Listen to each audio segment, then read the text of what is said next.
It's important for me, and my background is in history, to tell the story of Fife, to talk about why Fife House is important and the work we do is important, and more importantly, the impact it has had on people connected with Fife House for the past 25 years. In 1987, George contacted me and we were talking on the phone and he sounded absolutely terrible. And I asked him what was wrong and he said he didn't know, he was going off to the doctor, he could barely breathe and he did not sound well.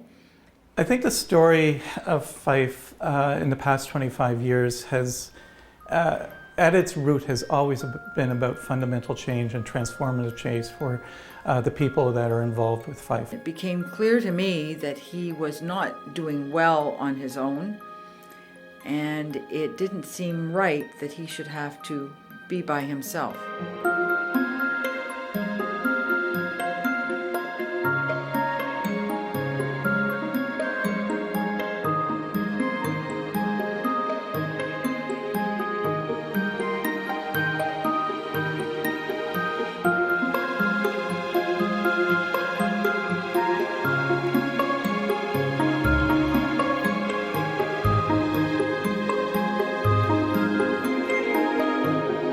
I thought about his circumstances and decided that I was going to start a housing project for people with HIV and AIDS, where people could live and have companionship if they were ill, and they could not be under the same pressure as George was. My name is Judith Tansley. These days I would describe myself as a quilter, but in terms of my connection to Fife House, I came to it from various jobs in social services. I think those first years helped develop a culture for the organization that I see evidence of here on the very brief tour that I had this morning. And what we were seeing at that point in support services was that if people were not housed affordably, safely, securely, to try to come in and do counseling around the impact of living with HIV or the impact of dying with AIDS at that point, people were missing a foundation. You're not going to counsel somebody when they don't have food in their fridge, when they don't have a safe home to be in. Fife was this group on their own, the first innovators to actually acknowledge that with real tremendous strength. Definitely it's more than housing. You give people hope, you know? They feel a sense of worth, you know? And some of them probably couldn't face their family before, and then you see they're reunited with their family. They were there every minute that I needed them, and sometimes when I didn't need them, they'd still be there. And when I thought that I didn't need them, that's when they were there the most. One of the things that really made a difference for me with Fife House is the fact that throughout my entire experience with Fife House, I've been treated with dignity. And dignity is something that had been removed from my life for several years before that.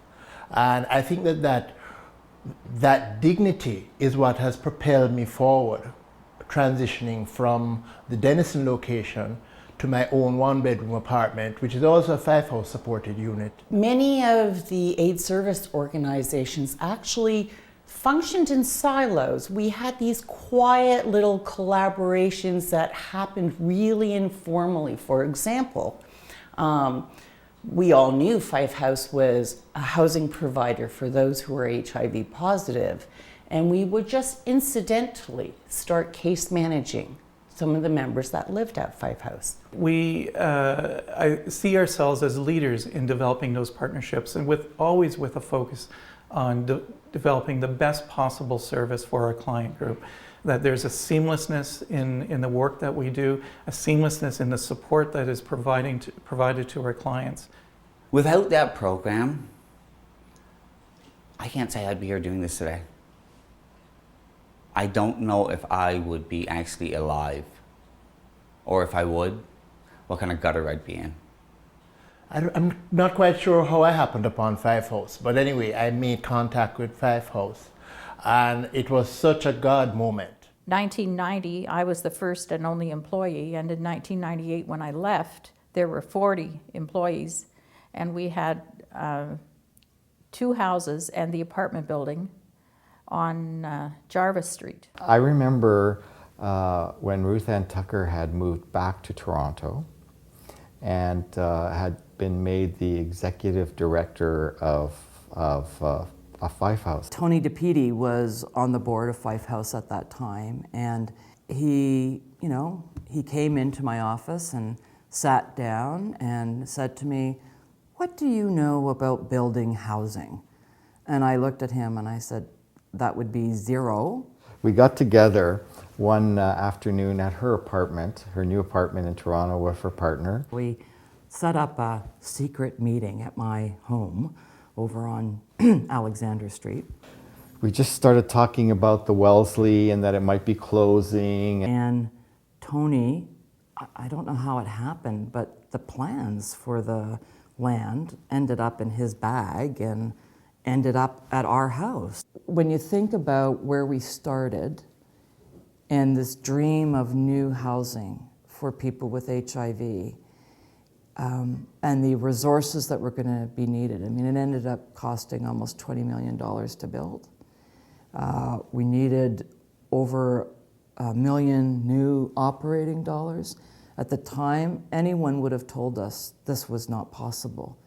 And yet, it happened. There was one meeting where a couple of staff from Fife House were at the table talking about a model of service delivery and what the units were actually going to look like. So, what kind of storage we would be looking at, what kind of, kitchen there would be. And we were talking, and one of the staff from Wood Green said, well, she had been talking to her mom, who was a senior in her late 80s, and she asked her mom what was the most important element of her, she was living in supportive housing, what was the most important part of her apartment. Her mom's response was the glory hole. Well, what do you mean? Now, of course, within the lesbian, gay, bi, trans community, a glory hole means a particular thing, which was not associated with women in their late 80s. She explained that the glory hole within Anglican churches meant storage. And she said, well, what does it mean for you? And there was just like this dead silence on our side of the table. It was like, oh boy, now I get to explain what a glory hole is. I think it broke down some barriers between the agencies of understanding and commitment to move forward together in a way that I don't think had been there at that point in time. If we're all aligned, we're committed, anything is really possible. It really taught me that. In really concrete ways. And I hold that in my heart since I've worked at Fife. And it's a valuable lesson to see and to happen and to trust in the unfolding of things. That phrase was something that we used a lot around the office. Trust in the unfolding. This is happening for a reason. The 18-month delay, it was happening for a reason. And I actually ended up having that phrase tattooed on my arm. Trust in the unfolding. It will work out if you believe in the dream. And we all believed.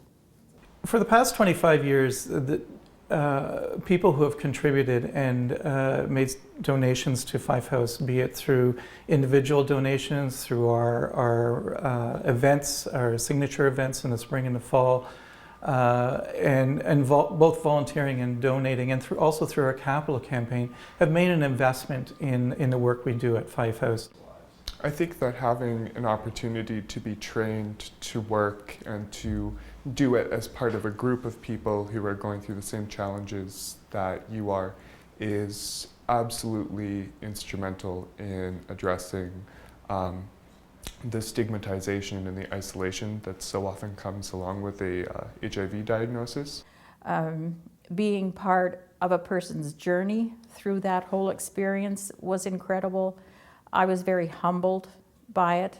And I know that my experience at Fife House had a lot bigger impact on me than I think I ever did on Fife House. My motivation for volunteering and for giving to Fife House is because Fife House gave so freely to me.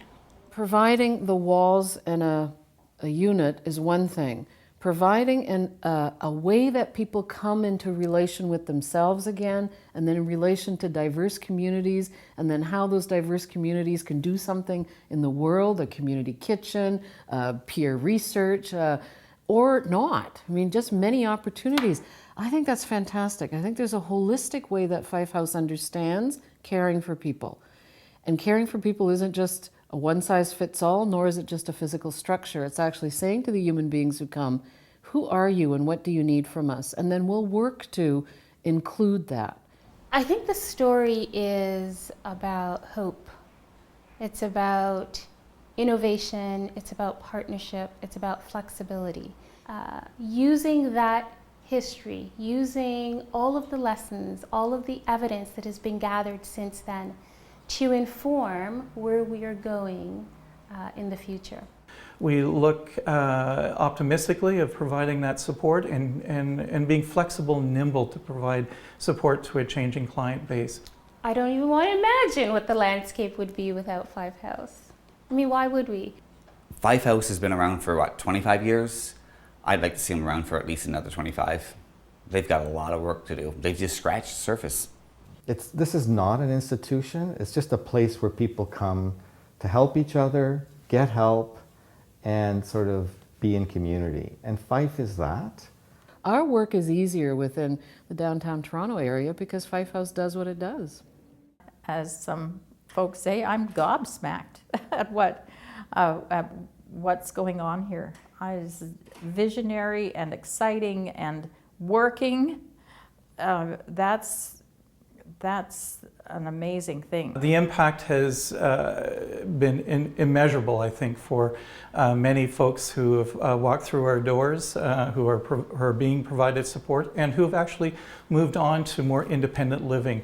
And I think that's a testament to the work that we do here at Fife and have been doing for the past 25 years.